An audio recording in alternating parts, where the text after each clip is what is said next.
हाग्रामाया सिखाव खालामगोन जों डाकात खालामगोन पावार मा इलेक्ट्रिसिटी मेनलि मोस्ट प्रबेबली बिनि मा आधारा मावहोगोन नामा बड'लेण्डनि रायजोफोरनो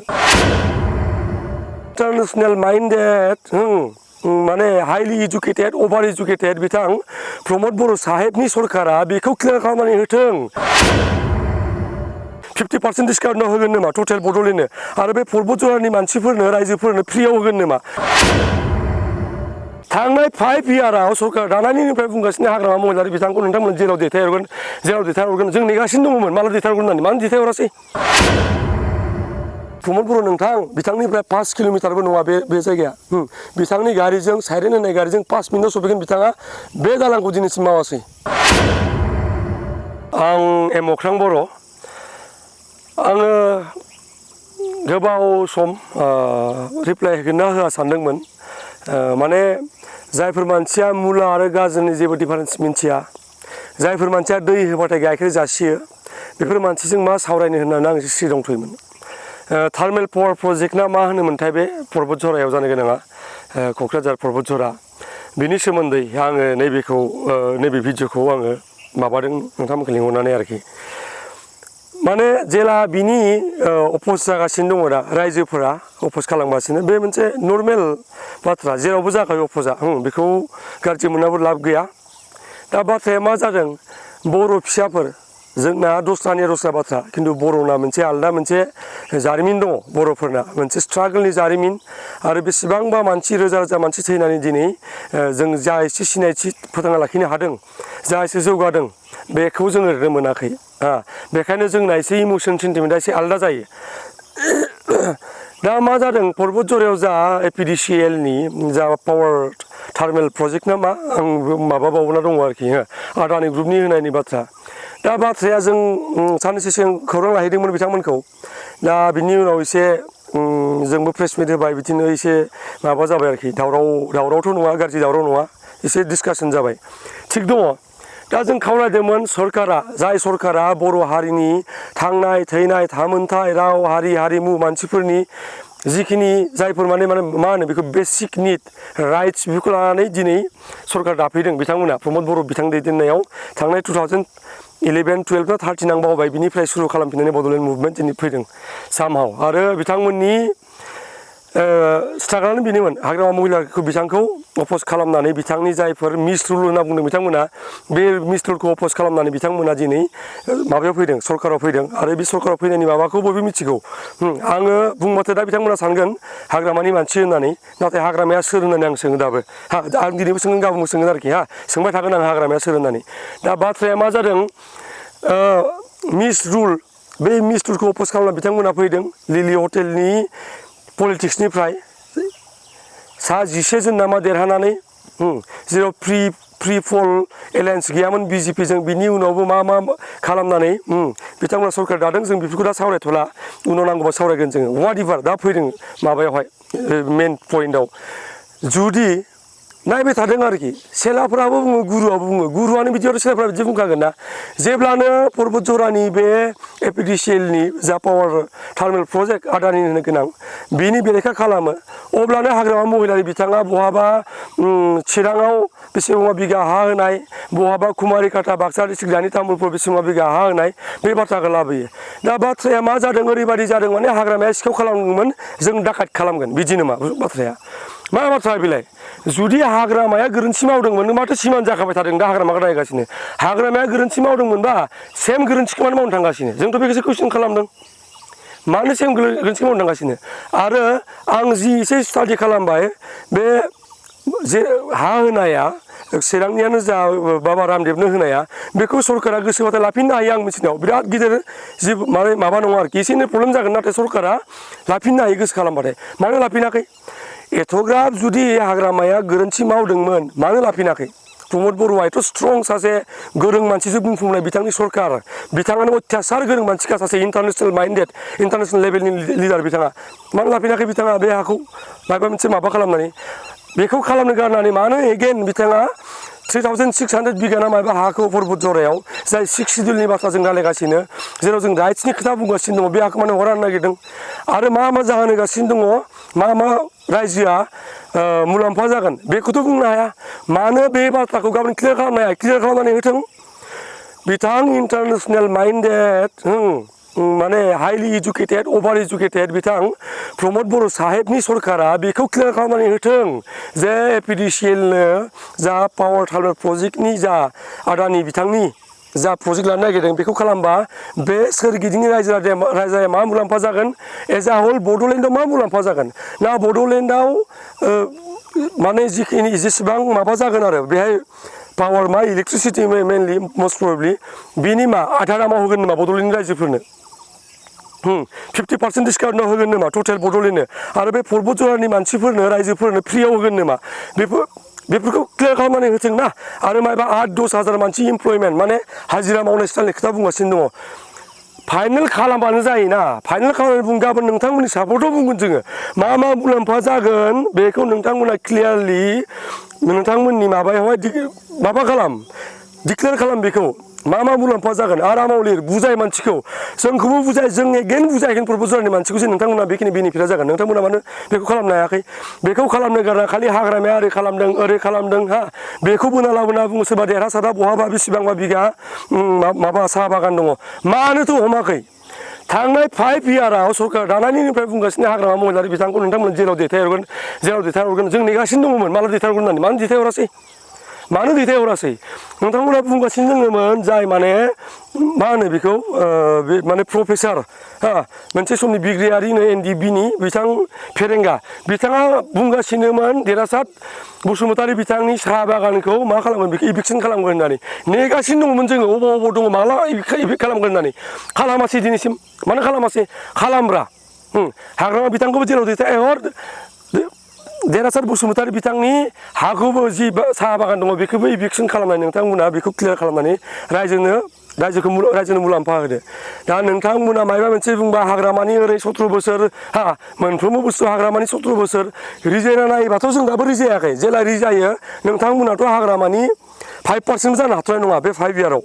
बेबो सैथो नोंथांमोना मिथिया ना जों रिजायनांगौबो रिजायगोन जोङो नाथाय रिजायथ'नो नागिराखै मानोना जोङो रावबो हाग्रामा महिलारिनि पार्टिनि मानसि नङा नालाय बेखायनो जों बेखौ रिजायनांगौबा रिजायगोन आरोखि थ' बेखायनो आं नोंथांमोनखौ खावलायगोन मैया नुलायबाय सोरबा सासे एक्स MLA नो बरेन्द्र मुसाहारि बिथाङा सोरबा BJPनि माबा माबि बायदि मैया बाथ्रा बुंखागोन माथो गिदिर बाथ्रा BJPनि मानसि BJPनि प्रजेक्ट बुंखागोन बायदि मैया खोथा बुंगोन माबोरै मानसिखौ लफायनांगौ टारगेटआ माबायदि एनिहाव मानसि कनभिन्स खालामनांगौ बेखौ जुदि कनभिन्स खालामनो हाया गाबोनो हायार अथ'रिटिजों गाबोननिफ्राय नेवसिजागोन सैथोआथ' बेनोना दा दिनै बुंदों बर'नि बायदि मैया आफादनि बाथ्रा दिनै बेयाव दावराव खालामनांगोन सोरो एबसु जाय बर' हारिनि सिनस्रि आफाद बर' रायजोआ दिनै खैफोदाव दङ मोनसे इनसिकिउर जानानै दङ एबसुआ बेहाय लिड लानो गारनानै दिनै मोनसे कनफिउजिं रल लागासिनो दङ गेजेराव हाबनानै ओरै खालामगासिनो ट्राइबेल संघ ट्राइबेलनि हा हुनि बाथ्रा दङ दिनै ट्राइबेल संघआ बेहाय एक्टिभ रल लानांगौमोन गैया बर' समाजनि खोथा बुंदों गेजेरावनो खोनादोंमोन जों बर' समाजा मोनसे लिड लादोंमोन मोनसे बाथ्रा बुंदोंमोन मोननैसो स्ट्रंलि जों मोजां मोनदोंमोन दिनै स्रि जानानै थाफैबाय बर' थुनलाइ आफादनि बाथ्रा बुंदों मैया बरेन्द्र मुसाहारि बिथाङानो बायदि मैया बतझरा एरियानि बायदि मैया माहारियारि आफादनि बाथ्रा बुंदों आरे भाई माहारियारि आफादफोरा बे थुनलाइयारि आफादफोरा मा खर' जेबो गैला नामा जुदि नंमारगौ बिथां बुंनाया स' आं आसा खालामो बर'नि जेसेबां गोरों मानसिफोर दङ बर' समाजाव दङ बर' थुनलाइ आफादाव दङ ट्राइबेल संघआव दङ दुलाराय बर' फरायसा आफादाव दङ जाय आफादानोखि जोंनि सिनस्रि आफाद आरो जों दिनैबो नेगासिनो दङ एबसुआ मोनसे एक्टिभ रल लाथों बे बाथ्राखौ अपोज खालामनायाव बे प्रजेक्टखौ अपोज खालामनायाव आरो जुदि मोजांमार बे प्रजेक्टआ मोजांमारबा एबसुआ एक्टिभ रल लाथों बिनि फिथाइफोरखौ रायजोनो स्प्रेड खालामनायाव जोंबो थांगोन हेफाजाब होनो जोंथ' फिसा मानसि थेवबो जोङो आननेसेसारिलि जों इनभाइटेड नङाबाबो जों थांनानै रायजो राजाखौ जोङो बुजायहैगोन जे बे प्रजेक्टआ मोजां होननानै जुदि बे प्रजेक्टआ मोजां दिनै मानो दस्रायाव अपोज जायो कार्बि आंलंनि बाथ्रा बुंदों दिनै कार्बि आंलंआव दिनै बे बुस्थुआ केन्सेल जाबाय होमबा दा बेखायनो आं बुंदों आरोखि मायबा मोनसे बाथ्रा बुंबानो हाग्रामाया बेयाव होदों बाबा रामदेबनो अपोज खालाम हाग्रामाया बेहाय होदों कुमारिकायाव होदों कुमारिकायाव अपोज खालाम नोंथांमोना मानो अपोज खालामा आरो आं दिनै खावलायगोन UPPL आव थानाय जायफोर मानसिफोर माने एसे खर'खौ इउज खालाम नंगौ पार्टियाव दङ पार्टिनि बाथ्रा लानांगौ नाथाय जायखौ मावबाथाय नोंथाङा गावनि खहा जायो नोंथांनि एरियानि खहा जायो बेखौ एसे सान जेबो मोननाय नङा जेबो मोनखायानोखा लाइफआव माबा नङा माबा मोनसे खामानि मावखानांगोन एटलिस्ट गावनि ओंखाम जानाय बेदर जानाय साहा लोंनाय गस्ला गाननाय फुजा नायनाय ख्रिस्टमास जानाय वाट एभार फेस्टिभेल नोंनि गस्ला बायनाय बेफोरनि खरसाखौ गाव दिहुननो नाजानांगोन जोङो सोरनिबाफ्राय सोरबा लिडारनिफ्राय एक्सपेक्ट खालामबाय थाबाथाय बे जिनिसा जाया आरो आं दिनै जायफोर UPPL आव सानैसो थिफुलाफोर दङ आरोखि बिसोरो हरखाब फैदों UPPL आव दाख्लै सरकार दानायनि उनाव बिनि सिगाङाव UPPL जों खुनु सोमोन्दो गैया जोंहा दङमोन PCDR नि टाइमनिफ्राय जोंहा दङ जोङो खुनु BPF नो भटखौनो होफेराखै जों जाबाय बे स्टाइलनि UPPL PCDR एबसु बेकग्राउन्डनि जों मानसि आं बेखायनो खावलायगोन नोंथांमोना दिनै थिफुला खालामबाय थादोंना बे थिफुला खालामनायनि सोलाय नोंथांमोननि पार्टियाव दिनै सानै मानसि दङ BPF निफ्राय गिदिर गिदिर मानसि सानै लिडार सासेया जाबाय मानगोनां चन्दन ब्रह्म मोनसे समनि बिग्रायारि बर' हारिनि थाखाय थैथां नाजाग्रा एक्सट्रिमलि कन्ट्रिबिउसन दं बिथाङाबो ओमफ्राय 15 इयार नामा बिथाङा मिनिस्टार जाबाय इन्टारिम काउन्सिलाव बिथाङा डेपुटि चिफमोन बिनि उनाव खाम्फा बरग'यारि एक्सट्रिम कन्ट्रिबिउसन दङ BLC नि प्लेटफर्मनिफ्राय बर' हारिखौ सिबिनायाव खाम्फा बरग'यारि बिथां दङ नोंथांमोना बै सानै सुबुंनाव सों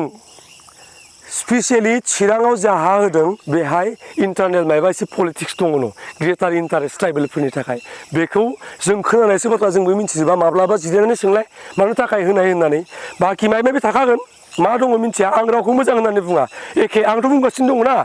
नोंथांमोना हाग्रामा महिलारिनि एग्जाम्पल लानानै फैबाय थास्लायस्लाय बेखौ बुंनानै बायदि मैया ओरै खालामबाय थास्लायस्लाय दै बिबा गाइखेर होनायनि सोलाय मुलाखौनो गाजर होनायनि सोलाय नोंथांमोना हाग्रामा महिलारि बिथांखौ जेलाव दैथायहरनांगौ होननानै प्रमद बर' बिथांखौ दाबि खालाम देरहासात बसुमतारी बिथांनि साहा बागाननि इभिक्सन खालामनांगौ होननानै दाबि खालाम नोंथांमोना बेखौ खालामनानै बेखौ खालामो अब्लासो जागोन बे नाङा फाङा पावार थार्मेल प्रजेक्ट ना मा होनदों बेहाय मा मुलाम्फा जागोन बे बटझर रायजोफोरा मा मुलाम्फा जागोन एज आ हल बड'लेण्डआ मा मुलाम्फा जागोन मा साख्रि मोनगोन बबे पस्टआव मा मोनगोन बेफोरखौ क्लियार खालामनांगौ सरकारा आरो बेसेबां मा होनो बेखौ बिसोरनो रायजोफोरनो जि होनांगौ फैसा बिसोरनि खहा जानायनि माबायाव बेखौ खालाम आरो बायदि मैया पार्सनेल लाइफखौ लाबोनानै माबा नाटक खालामोनो बहाबा फैसा मोनदोंनो मा मोनो मानसिया जाय सरकार थायो बेजोंसो थाङो खिबु जायफ्रा बिराद ग्रिडि जायफ्रा बिराद सेल्फ इन्टारेस्ट थायो जोङो सरकारजों बे टाइमाव दङ मोजाङाव दङ मानो गैया मोजां खामानि माव गाबोन मोजां होननानै बुंगोन नाथाय बे बर'फोरखौ बतझरायाव बे ट्राइबेलनि हाखौ 6 सिडिउलखौ नोंथांमोना 6 सिडिउलनि रुलखौ माबानानै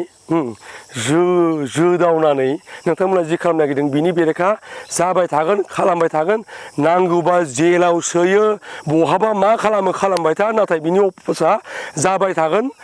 बे रायजोआ जि डिसिसन लायो जों बेहाय थाबाय थागोन आं बेखौनो बुंनानै प्रमद बर' बिथांखौ खावलायगोन आङो